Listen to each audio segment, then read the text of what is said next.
Bavandimwe, Kristo Yesu akuzwe iteka ryose.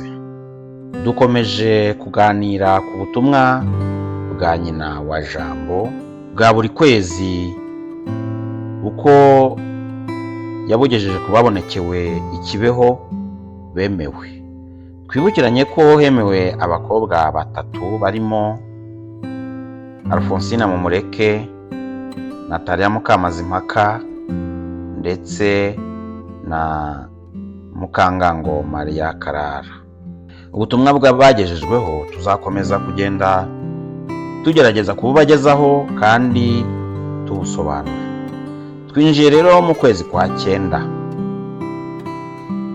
Mu kwezi kwa 9 hari ubutumwa bwinshi cyane, bityo turabubagezaho mu byiciro bibiri. Ubutumwa bwa nyina wa Jambo rero bwo mu kwezi kwa 9 dufite amatariki 2. Itariki 4 z'ukwa 9 1982 n'itariki 15 z'ukwa 9 1982. Mbere y'uko dukomeza, nagira ngo twibukiranye inzira yo kwitagatifuza ya Kibeho.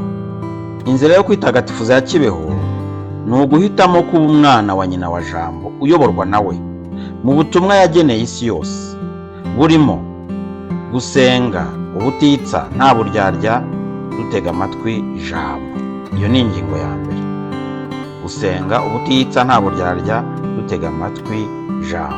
Ingingo ya kabiri, kunoza umubano na Kristo n'ingendo ye, twibabaza, twihana kandi twigomwa ngo Kristo atwigaragarizemo byuzuye. Ingingo ya gatatu, kwakira no gutura ububabare bwose duhura nabwo twishimye mu nyungu y'ikirenga y'ingoma y'ijuru. Bavandimwe rero, ngewe bagezaho ubutumwa nitwa Jerome Ishema. Reka twinjire mu butumwa bwo kuwa 4 z'ukwa 9 1982. Kuri uwo munsi Natalia yagiranye na Bikira Mariya urugendo mayobera, amwereka indabo nziza, izarabye n'izumiranye. Dutega amatwi rero ibyo yamubwiye. Uko wabonye ziriya ndabo nziza n'imbi, n'abantu bo ku isi harimo abeza n'ababi. Uwo ni Bikira Mariya ubwira Natalia. Akongera ati, impamvu nkunda kwerekana indabo nuko igihe cyose zihora zikeneye ko zasukwaho amazi kugira ngo zituma. N'abantu nicyo kimwe, kugira ngo batamera nabi kuri roho bagomba guhora basenga, bahabwa amasakaramentu kandi bakarangwa n'ibikorwa byiza. Indabo ni abantu. Kuri uwo munsi kandi Bikira Mariya yeretse Natalia inzu 2, inini n'intoya. Inini yitwa iyegeranya ry'abatatanye, intoya ni ububabare bwa Bikira Mariya. Nyuma yaho yamweretse kandi ibihanga by'abantu n'imisozi imeranye nabi. Hanyuma arongera amubwira ati, isi imeze nabi, isi yarigometse.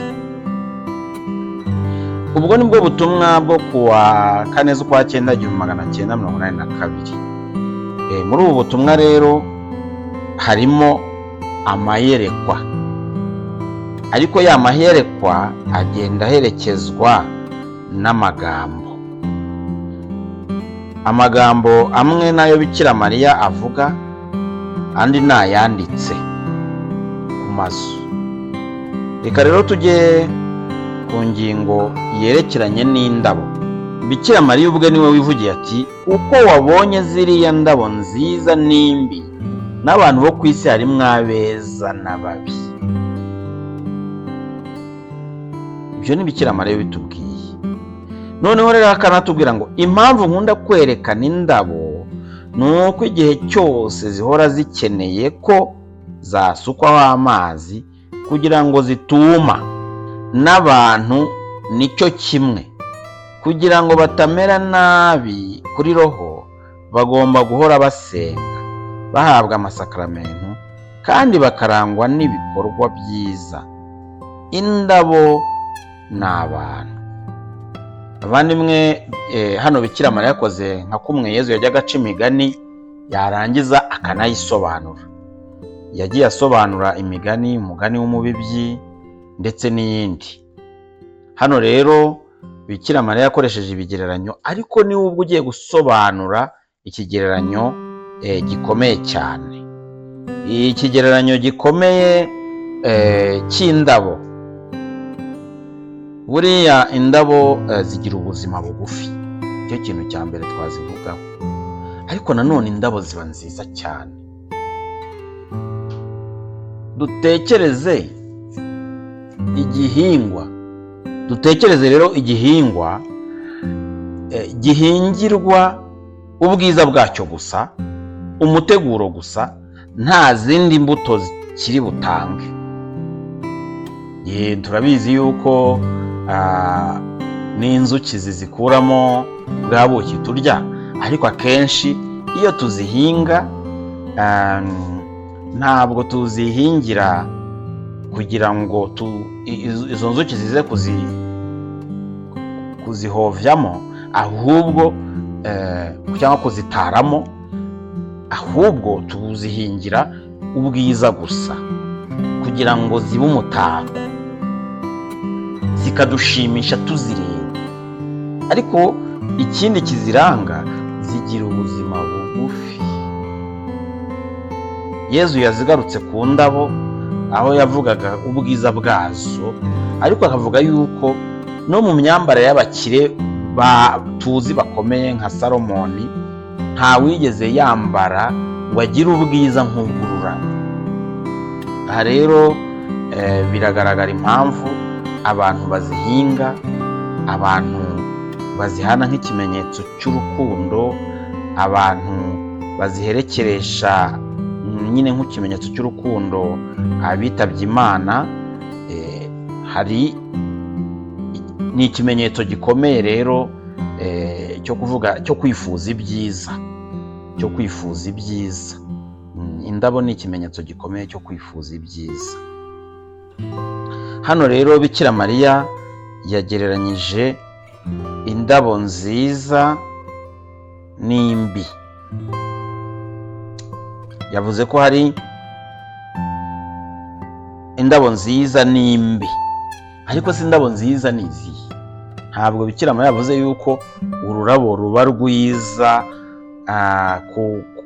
urundi rukaba rubi buri rwose bitewe n'uko ruteye. Oya, ahubwo iziba mbi ntizumagaye, ntizanambye, ntizabuze amazi zikumirana.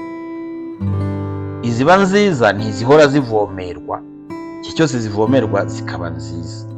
Nuko rero bavandimwe, hano twumve neza, iyo Bikira Mariya avuga indabo nziza n'imbi, ntabwo aba avuga mu bunyurane bwazo, mu miterere yazo, ahubwo twumve hano uko abivuga. Impamvu nkunda kwerekana indabo ni uko igihe cyose zihora zikeneye ko zasukwaho amazi kugira ngo zituma. Ahangaha rero iyo zumye ziba mbi, nibwo bubi bwazo. Ziba mbi rero zikaba umwanda aho zakabaye umutako igihe zabuze amazi zikanamba cyangwa zikumirana. Ubwo rero ziba zigomba kwitabwaho igihe cyose. Bikira Mariya agakomeza aravuga ati, n'abantu nicyo kimwe, kugira ngo batamera nabi kuri roho, bagomba guhora basenga, bahabwa amasakaramentu kandi bakarangwa n'ibikorwa byiza. Indabo ni abantu. Ngiki kigereranyo cya Bikira Mariya. Rwose mbisubiremo, Bikira Mariya ntabwo avuze ngo wenda tugereranye indabo n'abantu batandukanye ku isi, wenda ngo avuga ati abazungu ni babi, abirabura ni beza, cyangwa se abirabura ni babi, abazungu ni beza, abo mu gihugu iki n'iki ni beza, aba ni babi, abo mu bwoko ubu n'ubu ni beza, abo mu bundi bwoko n'ubu ni babi. Oya, abantu bose Bikira Mariya ari kureba roho zabo akabafata kimwe. Atubwiye rero yuko impamvu afata ikigereranyo cy'indabo ari uko iyo zibuze amazi zimera nabi, zikenera amazi kugira ngo zihore zimeze neza mu buryo buhoraho. Zikenera kuvomerwa, kuhirwa. Ngaho rero niyo ubwo aravuze ati n'abantu nicyo kimwe, kugira ngo batamera nabi kuri roho bagomba guhora basenga, bahabwa amasakaramentu kandi bakarangwa n'ibikorwa byiza. Ngibyo ibintu rero bitatu bihoraho dutegetswe nk'abantu bashaka guhora bameze nk'indabo nziza ziteguye imbere y'Imana, zishimishije Imana, zishimishije ijuru. Ni iki ngiki, n'ibi bintu bitatu: guhora dusenga, guhora duhabwa amasakaramentu, guhora turangwa n'ibikorwa byiza. Ntabwo Bikira Mariya avuze ngo kora kimwe muri ibyo, ni ibyo bitatu: guhora dusenga, guhora duhabwa amasakaramentu, no guhora dukora ibikorwa byiza. Gusenga ni ukwakira ubuzima bw'Imana, ni ukuvuga guhora dutegeye Imana ngo umutima wacu ngo iwuzuze bwa buzima. Noneho no mu amasakaramentu aduha bwa buzima na za mbaraga, akadukiza icyaha. Amasakaramentu hano hari ayo twahawe rimwe gusa atazongera gutanga ukundi. Ayo ni batisimu, ni ugukomezwa, ni ugushyingirwa se, ni ugusaseredoti se. Ayo tuyahabwa rimwe rizima. Ariko hari n'andi masakaramentu tugomba guhora duhabwa, ni penetensiya na ukarisitiya. Penetensiya itwunga n'Imana iyo twacumuye, hanyuma na ukarisitiya ituma duhora tunoza ubumwe na Kristo, akatubamo, akaba ari we udukoreramo. Noneho n'igihe icya gatatu, Kristo udukoreramo, akaba ari we udukoreramo bya bikorwa byiza kuko twamuhawe muri amasakaramentu. Igihe dukora ibikorwa byiza si twebwe, ni Kristo ukorera muri twe. Ibi bintu bitatu rero tubyiteho cyane, tubyiteho kugira ngo imbere y'Imana duhore tuyizihiye. Twibuke ijambo Imana yabwiye, Imana Data yavuze igihe yabatizwaga, n'igihe Yezu Kristo yagaragazaga isura ye y'ikuzo. Buriya jye sinkunda kuvuga ko Yezu yihinduye ukundi, mvuga ko yagaragaje isura ye y'ikuzo. Igihe rero Yezu yagaragazaga isura ye y'ikuzo ku musozi wa Taboro, Imana Data yaravuze ati, uyu ni umwana nkunda cyane, umwana wanjye nkunda cyane unyizihiye. Nimumwumve, umwana wanjye nkunda cyane unyizihiye. Rero Yezu nawe ni nka rwa rurabo ruhora rwizihiye Imana Data, ari nawe twebwe tugomba gusa nawe. Ubutagatifu ni ugusa na Yezu. Bityo Bikira Mariya arashaka ko duhora twizihiye Imana Data, tumeze nka za ndabo zizihiye uwazihinze. Bityo akadusaba ibyo bikorwa bitatu: guhora dusenga, gusenga ubutitsa, guhora duhabwa amasakaramentu, no guhora dukora turangwa n'ibikorwa byiza, ari nabyo tumenyerwaho. Yezu yatanze igipimo kuko nta winjira mu mutima w'umuntu. Aravuga ngo muzabamenyera ku mbuto bera. Muzabamenyera ku mbuto bera. Ari nayo mpamvu ngewe ndi mu gutangara cyane. Hari ngo amabonekerwa yitwa Medjugorje cyangwa sinzi uko bahita neza muri Bosnia Herzegovina, naho habaye amabonekerwa guhera muri 81, amezi 3 mbere y'uko habaye aya Kibeho. bavuze ko ngo habonetse imbuto nziza, hemerwa no gusengerwa, ariko hemerwa amabonekerwa yabo. Ariko njye ndumva hakagombye kumenyerwa nyine kuri izo mbuto hera, n'ibindi bikemerwa. Ibyo ni kiliziya ibishinzwe izakomeza, ariko ni byiza ko hatewe intambwe ya mbere yo kwemerera abantu kuhasengera. Wenda n'ibindi bizagera igihe cyabyo cyo kwemerwa, ibindi nabyo bizagera ari igihe cyo kwemerwa aho ngaho imejugoriye, kuko ngo habonetse imbuto nziza. Yezu rero aratubwira ati abantu banjye, abafitanye umubano nanjye, abankurikiza by'ukuri, bankurikira banankurikiza, muzabamenyera ku mbuto bera. Ntabwo rero Yezu atubwira ngo mujye kureba akami ka muntu mu mutima, ikambere mu mutima w'umuntu. Oya, abantu bamenyerwa ku mbuto bera, nta kindi. Kuko nta muntu ushobora guhisha ibibi biri mu mutima we niyo wateka ibuye rigashya. Ntabwo wapfa guhisha ibibi biri mu mutima w'umuntu. Ntibibaho. Bigaragarira mu bikorwa bye. Rero twebwe ntitujye gushakisha kuvuga ngo uriya muntu ni mubi, ngo uriya muntu ni mubi, ngo wapi. Turebe imbuto yera, tujye kugira ibintu byo gukeka. Ngo gukeka niko kubeshya. Twe tujye tumenyera abantu ku mbuto bera. Niba umuntu ari mwiza akakwereka imbuto nziza, zimenyera aho ngaho. Niba umuntu ari mubi, uzamenyera ku mbuto ze mbi nyine. Niyo hari icyo wamufasha kugira ngo ahinduke, ukimufashe. Ariko ntabwo twemerewe kujya gukeka, kugenda gushakisha hakurya y'ibigaragara. Tuzabamenyera ku mbuto bera. Bityo rero Bikira Mariya yatubwiye ko turangwa no mu buryo buhoraho no gusenga, guhabwa amasakaramentu no gukora ibikorwa byiza, bityo tukaba indabo zihumurira neza Imana, tukaba abana b'Imana bayizihiye nka Yezu Kristu. Kuko Imana Data rero ubwo yatangaje ngo uyu ni umwana wanjye nkunda cyane unyizihiye. Ku byerekeye indabo rero twasoreza aho, tukajya ku kindi cyagaragaye kuri uwo munsi. Kandi ngo Bikira Mariya yeretse Nataliya Mukamazimpaka inzu ebyiri, hakaba inzu nini n'intoya. Inini yari yanditseho igereranya ry'abatatanye, nayo intoya yanditseho ububabare bwa Bikira Mariya.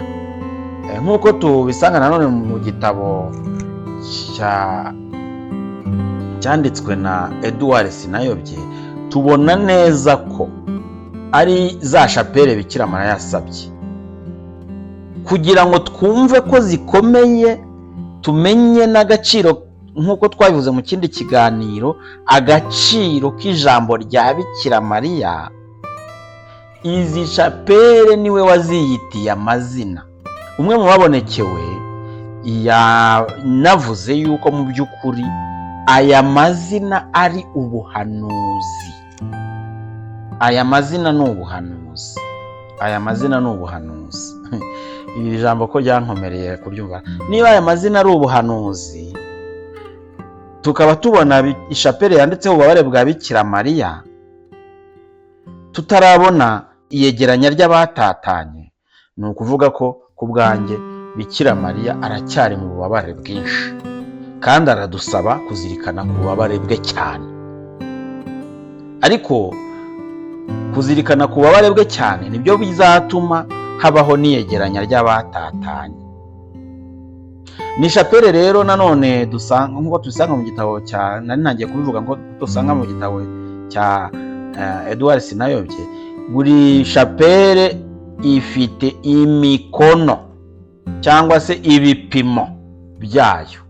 Iyi shapere iyegeranya ry'abatatanye ifite indeshyo y'umurambararo wa metero 60, naho iyi shapeli ububabare bwa Bikira Mariya ikagira umurambararo wa 30. Zose zigaragara hariya hari imbuga y'amabonekero, ntabwo ari ahandi, ni hariya zigomba kuboneka, ziregeranye, ntabwo imwe iri kure y'indi.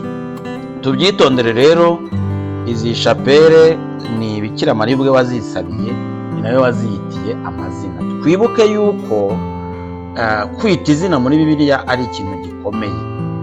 Tuzi yuko hari abantu bagiye biherebwa izina n'Imana ubwayo. Imana ikaza ikavuga ati uyu mwana muzamwita gutya. Uwo mwana rero Imana igahita ishyiraho n'amabwiriza y'uko azabaho uko ari umwana wayo weguriwe Imana akazayikorera. Ingero ni nyinshi muri Bibiliya, ariko reka tugarukire kuzo tuzi. Hari Yezu, hari Yohani Batista. Yohani ni Imana yaritanze, si ukuvuga ko nta bandi bitwa ba Yohani, ariko uburemere si izina ryonyine. Uburemere ni ukuba iryo zina ryatanzwe n'Imana ubwayo. Hariho abantu benshi bitwa ba Yezu mu gihe cya Yezu, iryo zina ryari rusange, ariko kuba ryatanzwe n'Imana ubwayo ikavuga ati uyu mwana muzamwita Yezu, akandi ni ukuvuga ngo icyo gihe Imana imufiteho ububasha kurenza abantu, nigena uko azabaho, uko ababyeyi bagomba kumwitaho, kuko ari uweguriwe Imana. Twitondere rero n'amashapeli Bikira Mariya ubwe yihereye izina. Nta waza rero ngo avuge ngo ngiye gushyiraho shapeli ariko ndayitira indi zina. Oya, ni ukuvuga ngo n'ubu ngubu hari amashapeli yaje tujya tubona ngo chapelle d'adoration perpétuelle, ariko ntabwo ari ya yindi Bikira Mariya yasabye. Ariya ni abantu bishakiye rwose, reka nabivuge mbitsindagiye, nta bantu bayishakiye, nta bantu bayishakiye iriya. Ariko iriya shapeli yanditseho ububabare bwa Bikira Mariya, iriya ni Bikira Mariya wayisabye, ni niye iramweguriye. None ayijyamo ujye uvuga uti ngiye kwa Bikira Mariya, rwose ni Bikira Mariya wayisabiye. Bikira Mariya niwe wayisabiye. Iriho ngo ububabare 7 bwa Bikira Mariya, cyangwa se ububabare bwa Bikira Mariya. Hanyuma hakazaza na shapeli yitwa iyegeranya ry'abatatanye. Iyo nayo turayitegereje, ntiraza, ariko niramukije twibuke yuko ifite nyirayo,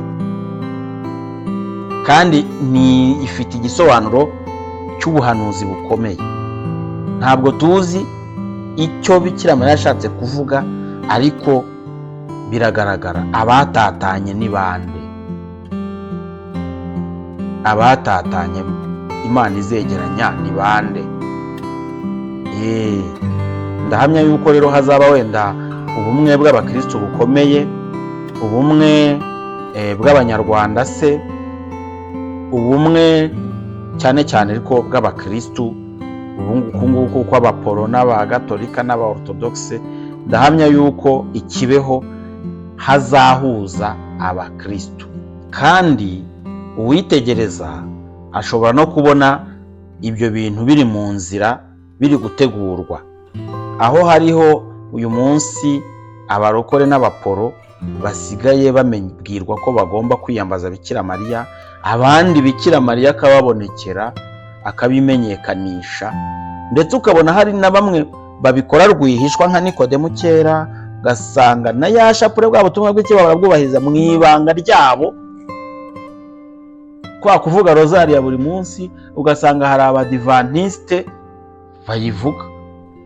Cyewe rwose ndibuka 1999 najyaga mbona umwana w'umukobwa muri groupe scolaire yambaye ishapule, kandi nkabona ntasenga muri gatolika, asengera mu badivantiste. Noneho nza kumubaza ntese ko wambara ishapule ku kuboko ni ibiki? kandi ukaba utari umugatolika, avuga ati reka nkubwire ati ishapule ndayubaha kuko na papa ni umupasiteri w'umudivantiste ariko ntajya asiba kuvuga ishapule. Iryo ni ibanga rye na Bikira Mariya. Ibyo rero byatumye nanjye mpora nyigendana ndetse nyambaye ku kuboko. Ibyo ni igitangaza rwose. Hari n'abandi benshi babikora mu ibanga ariko bakirinda kugira aho bakomeretsa mu bo bashinzwe cyangwa se mu bo babana, nyamara bubaha Bikira Mariya kandi bamwiyambaza ndetse bakurikiza ibyo yavugiye Kibeho. Ariko bakavuga bati reka ntoye kujya gukomeretsa abo turi kumwe mu idini runaka, nyamara ngewe ndabyemera. Mbese nka kuriya Nikodemu yangaga guhangana n'abandi bafarizayi nkawe. Izo shapele rero ni shapele za Bikira Mariya, niwe wazisabiye, amazina niwe wayatanze, niwe uzigenga, bityo ni nawe washyizeho ingano uko zizaba zingana. Naho ubutaha rero musangize ubu butumwa bugere kuri benshi, kandi Imana ibaho umugisha. Imana iha umugisha wowe wumva iki kiganiro kugeza kirangiye. Imana iguha umugisha wowe ugishangije abandi. Imana iguha umugisha wowe wiyemeje kubiganiriza abandi. Imana iguha umugisha wowe wese wiyemeje gushyigikira ubu butumwa mu buryo ubwo ari bwo bwose. Kristo Yesu akuzwe iteka ryose.